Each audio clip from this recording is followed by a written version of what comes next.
கிறிஸ்துவுக்குள் பிரியமான கடவுளுடைய பிள்ளைகளே, உங்கள் யாவருக்கும் காணொலியில் கர்த்தரை காண்போம் ஐக்கியத்தின் சார்பாக தோத்திரத்தை தெரிவித்துக் கொள்கிறேன்.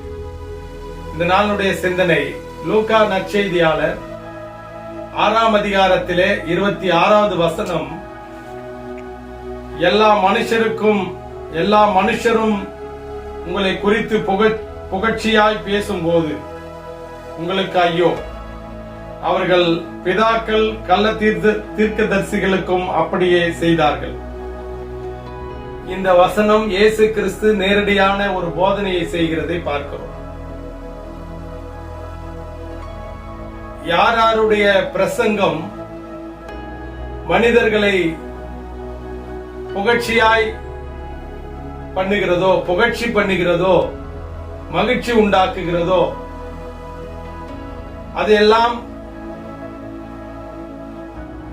கடவுளுடைய பார்வையிலே அது ஐயோ என்று குறிப்பிடுகிறார். உண்மையான சத்தியத்தை பேசுகிறவர்கள் தேவனுடைய நாம மகிமைக்காக அது பேசப்படுகிறது.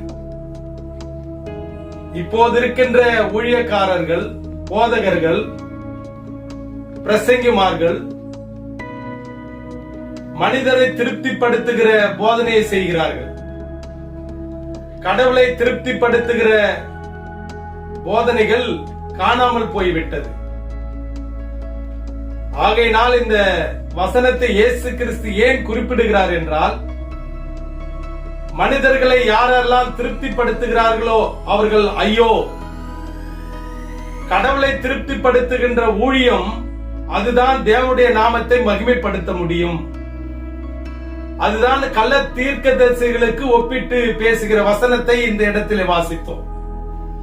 அதனால் கடவுளுடைய பிள்ளைகளே, கள்ள தீர்க்கதரிசிகள் பலிகி பெருகி கொண்டிருக்கிற காலத்திலே வாழ்ந்து கொண்டிருக்கிறோம். மனிதர்களை திருப்திப்படுத்தினால் போதும் என்ற ஊழியக்காரர்கள், போதர்கள் எழுப்பிக் கொண்டிருக்கிறதை பார்த்து கொண்டிருக்கிறோம்.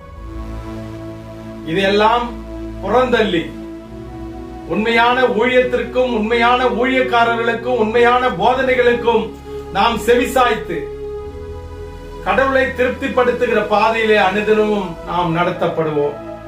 இப்படிப்பட்ட வார்த்தையிலே நாம் நிலைத்திருப்போம். நீ விசுவாசித்தால் தேவனுடைய மகிமை காண்பீர்கள். ஆமென்.